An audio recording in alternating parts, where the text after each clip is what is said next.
Por muy difícil que me resultase, he llegado a una conclusión inexorable y profundamente perturbadora.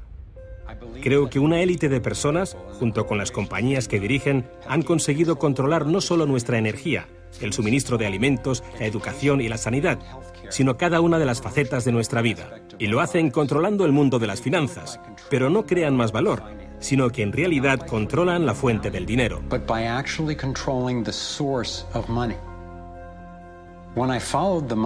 Cuando seguía el dinero, vi que me arrastraba a la cima de una pirámide. Aquí estamos en la base de la pirámide con nuestro día a día.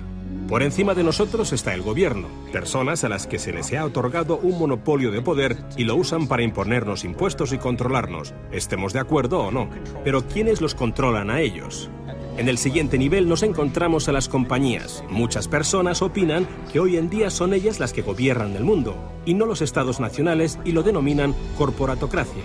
Para conseguir los recursos mundiales y controlar los mercados, esta corporatocracia debe tener acceso a dinero barato. Las grandes corporaciones obtienen sus préstamos a un interés especial de los grandes bancos, lo que significa que aquellos que controlan los grandes bancos, la élite adinerada, son los que en realidad controlan las corporaciones. Mientras seguía el dinero me di cuenta de que casi todas las ideas que tenía acerca del capital no son ciertas.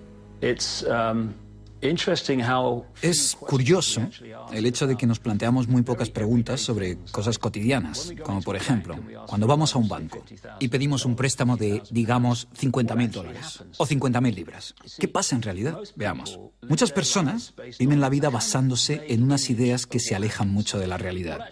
Lo que en realidad pasa es que si pides 50.000 libras, escriben que en tu cuenta hay 50.000 libras. Eso es todo lo que hacen. No acuñan monedas ni imprimen billetes. No recurren a ningún metal precioso. Simplemente escriben en una pantalla de ordenador que tu cuenta tiene 50.000 libras. Desde ese momento, empiezas a pagar intereses sobre una cantidad de dinero que nunca ha existido, que no existe y que no existirá. Resulta que los bancos prestan unas 9 veces más dinero que la cantidad que en realidad guardan en sus cámaras. Y esto es posible gracias al préstamo conocido como reserva fraccionaria. Funciona de la siguiente manera. A la Reserva Federal, o al Banco Central de cualquier país, se le permite determinar la cantidad de dinero que un banco debe tener en sus reservas. En los Estados Unidos, ahora mismo es más o menos un 10%. Así que si depositas $10.000 en el banco separa el 10%, es decir, $1.000, y luego opera en el mercado con el resto. Por ejemplo, ahora llega otra persona al banco y pide un préstamo de $9.000 para comprarse un coche. En ese momento, el banco presta $9.000 del depósito que tú habías creado. Los $9.000 desaparecen. Entonces, la persona que solicita el préstamo paga al vendedor del coche y éste ingresa la cantidad en otro banco que forma parte del mismo sistema bancario central. Estos $9.000 se consideran un nuevo depósito y así continúa el proceso sucesivamente.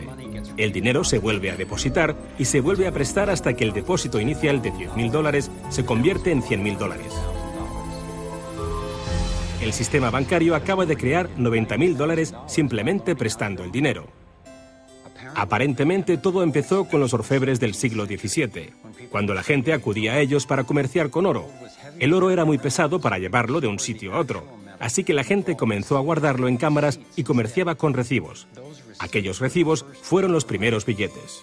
Como solo unos pocos retiraban su oro en momentos determinados, los dueños de las cámaras, básicamente los nuevos banqueros, empezaron a crear recibos de oro que en realidad no tenían. Entonces prestaban esos recibos y les aplicaban unos intereses al dinero prestado, al oro, que en realidad no tenían. Así nació nuestro sistema de reserva fraccionaria. En este sistema, los banqueros consiguen hacer dinero de donde no hay nada, mientras que el resto de nosotros tenemos que trabajar para ganárnoslo. Esto ha provocado una forma moderna de servidumbre donde la masa de la sociedad trabaja para pagar su deuda con los bancos.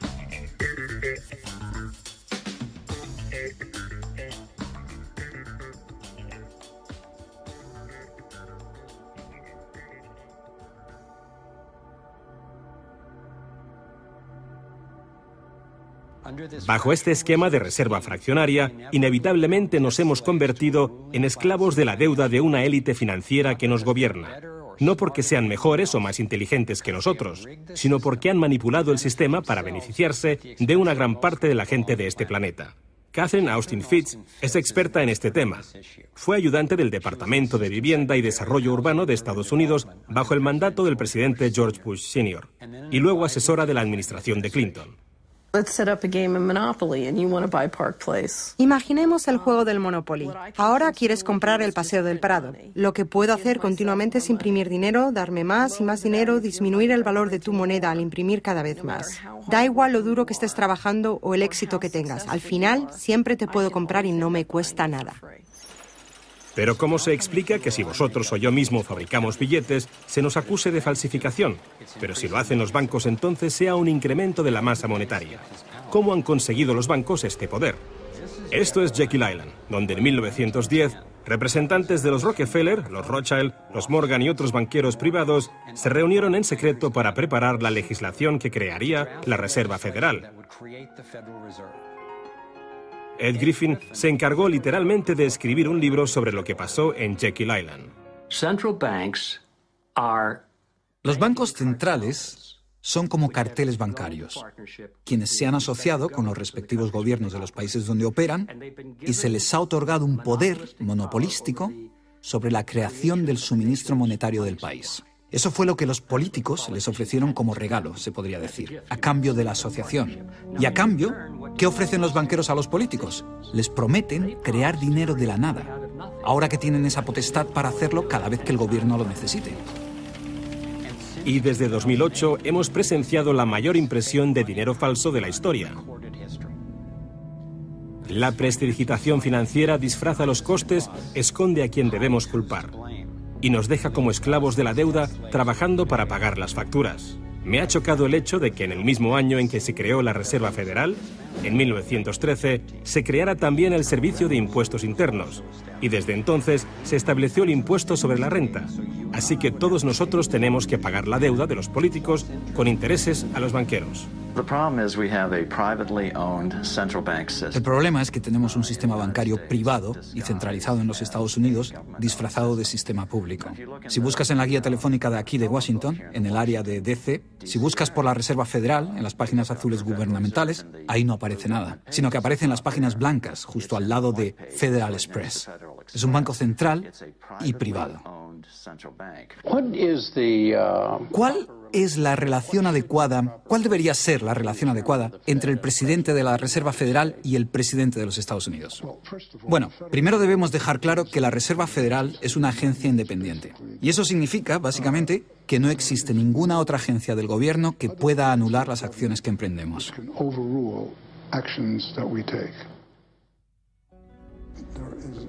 Que no existe ninguna otra agencia del gobierno que pueda anular las acciones que emprendemos.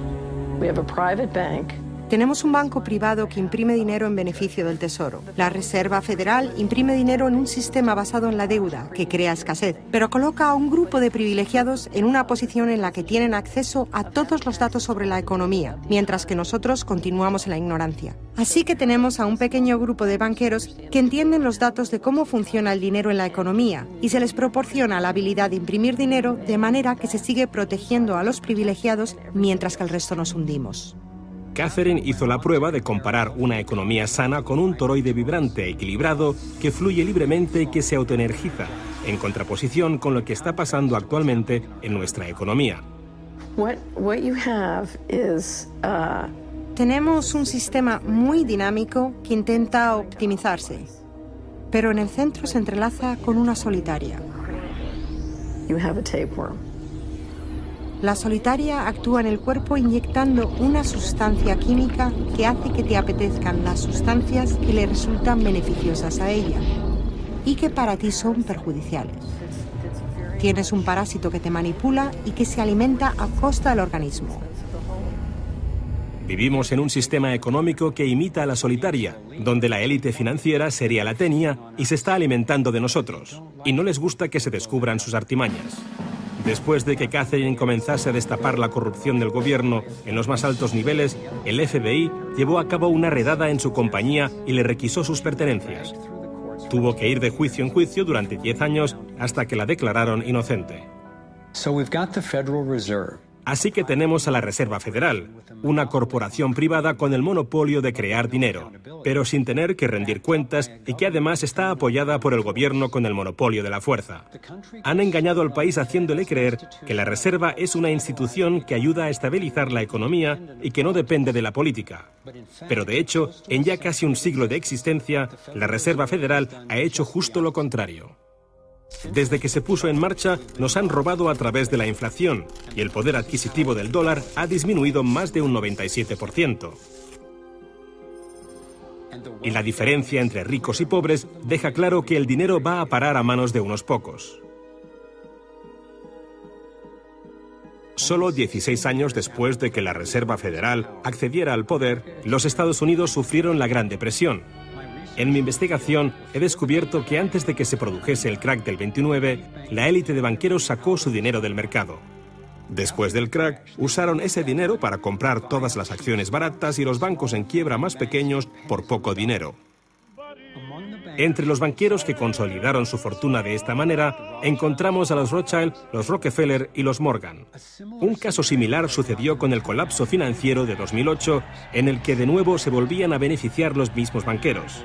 En los años previos al colapso, los mayores bancos, incluyendo Bank of America, Citigroup y Chase, todos ellos controlados por los Rothschild, los Rockefeller y los Morgan, se forraban y comerciaban con préstamos basura cuyo dinero sabían que no iban a poder recuperar. Es como colocar unas naranjas podridas en una caja y venderlas como si fuesen de la mejor calidad. Los que habían embalado ese producto sabían que tarde o temprano alguien abriría la caja y vería que no contenía nada de valor, ya que al fin y al cabo ellos habían empaquetado dichas cajas. Cuando las naranjas podridas, lo que conocemos como créditos basura, los derivados y las coberturas por incumplimiento crediticio se descubrieron finalmente, acabó por afectar a todo el mundo. La gente empezó a perder sus casas, trabajos, negocios y fondos de jubilación.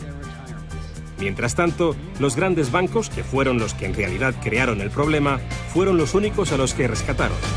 ¿Y eso por qué? ¿Por qué iba la Reserva Federal a dar a los bancos billones de dólares aunque la mayoría de los estadounidenses estuviera en contra de que los rescatasen?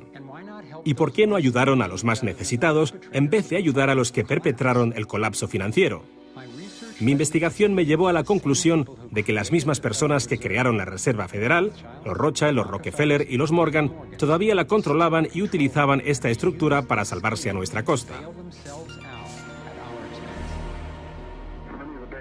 Muchos de los bancos creados siguen siendo el lobby más poderoso del Capitolio de los Estados Unidos, y ellos sinceramente son los dueños del lugar.